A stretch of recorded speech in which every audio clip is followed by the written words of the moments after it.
చాలా మంచి భోజనం పెట్టిండు. నిజంగా ఇది నేను ఎప్పుడు అనుకోలే, ఇంత మంచి బియ్యం, సన్న బియ్యం ప్రభుత్వం పేదలకు 2 పూటల కడుపు నింపే విధంగా ఈ పథకాలు, ఇంత మంచి పథకాన్ని తీసుకొచ్చిందంటే నా జీవితంలో కూడా ఈ 16 నెలల కాంగ్రెస్ పార్టీ ప్రభుత్వంలో ఎన్నో పథకాలు తీసుకొచ్చినాం, కానీ ఇది అన్నిటికంటే బెస్ట్ నెంబర్ 1 పథకం సన్న బియ్యం. ఈ అన్నం తింటుంటే నిజంగా మేము హైదరాబాద్లో మేము కొనుక్కొని తినే అన్నం లాగుంది రైస్. గతంలో టీఆర్ఎస్ పాలనలో, బీఆర్ఎస్ పాలనలో దొడ్డు బియ్యం ఇస్తే అందరూ రైస్ మిల్లర్లే, బ్రోకర్లు, దళారుల చేతికి వెళ్ళిపోయింది.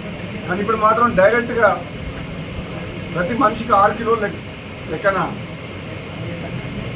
ఈ పేదలకు అడ్మిండే పథకం. నిజంగా ఇది పేదలకు ఎంత మంచి పథకం అంటే ప్రభుత్వం ఇన్ని రోజులు పెట్టిన పైసలు దళారుల చేతికి పోయినాయి, 1000 కోట్ల రూపాయలు. పేదలకు వాళ్లకు లబ్ధి చేకూరుతుంది ఈ పథకం వల్ల.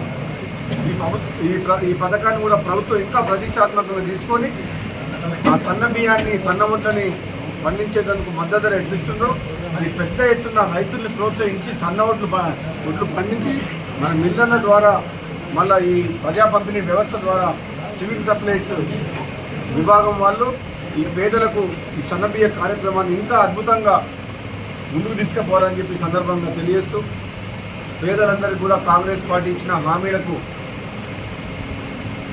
ఎవరు ఎన్ని మాట్లాడినా రాబోయే రోజుల్లో రాష్ట్ర ఆర్థిక పరిస్థితి బాగా లేకున్నా సరే ఒక్కొక్కటిగా పేదల ప్రభుత్వం ఇది, ప్రజాప్రభుత్వం, ప్రజాపాలన ఇది ముందుకు కొనసాగుతుంది.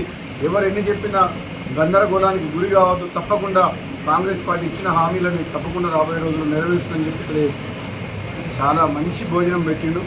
నిజంగా ఇది నేను ఎప్పుడు అనుకోలే, ఇంత మంచి బియ్యం, సన్న బియ్యం ప్రభుత్వం పేదలకు 2 పూటల కడుపు నింపే విధంగా ఈ పథకాలు, ఇంత మంచి పథకాన్ని తీసుకొచ్చిందంటే నా జీవితంలో కూడా ఈ 16 నెలల కాంగ్రెస్ పార్టీ ప్రభుత్వంలో ఎన్నో పథకాలు తీసుకొచ్చినాం, కానీ ఇది అన్నిటికంటే బెస్ట్ నెంబర్ 1 పథకం సన్న బియ్యం.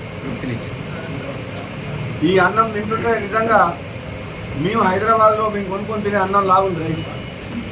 గతంలో టీఆర్ఎస్ పాలనలో, బీఆర్ఎస్ పాలనలో దొడ్డు బియ్యం ఇస్తే అందరూ రైస్ మిల్లర్లే, బ్రోకర్లు, దళారుల చేతికి వెళ్ళిపోయింది. కానీ ఇప్పుడు మాత్రం డైరెక్ట్గా ప్రతి మనిషికి 6 కిలోల లెక్కన ఈ పేదలకు అడ్మిండే పథకం.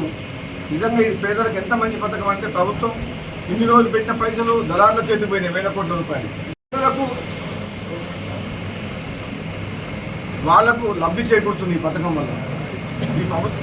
ఈ పథకాన్ని కూడా ప్రభుత్వం ఇంకా ప్రతిష్టాత్మకంగా తీసుకొని ఆ సన్న బియ్యాన్ని, సన్న వడ్లని పండించేందుకు మద్దతు ధర ఎట్లిస్తుందో అది పెద్ద ఎత్తున రైతుల్ని ప్రోత్సహించి సన్న వడ్లు పండించి మన మిల్లర్ల ద్వారా, మళ్ళీ ఈ ప్రజా పంపిణీ వ్యవస్థ ద్వారా సివిల్ సప్లైస్ విభాగం వాళ్ళు ఈ పేదలకు ఈ సన్నబియ్య కార్యక్రమాన్ని ఇంకా అద్భుతంగా ముందుకు తీసుకుపోవాలని చెప్పి సందర్భంగా తెలియజేస్తూ, పేదలందరికీ కూడా కాంగ్రెస్ పార్టీ ఇచ్చిన హామీలకు ఎవరు ఎన్ని మాట్లాడినా రాబోయే రోజుల్లో రాష్ట్ర ఆర్థిక పరిస్థితి బాగా లేకున్నా సరే ఒక్కొక్కటిగా పేదల ప్రభుత్వం ఇది, ప్రజాప్రభుత్వం, ప్రజాపాలన ఇది ముందుకు కొనసాగుతుంది. ఎవరు ఎన్ని చెప్పినా గందరగోళానికి గురి కావద్దు. తప్పకుండా కాంగ్రెస్ పార్టీ ఇచ్చిన హామీలను తప్పకుండా రాబోయే రోజుల్లో నెరవేరుస్తుందని చెప్పి తెలియజేస్తుంది. Subscribe us and press the bell icon for more interesting updates.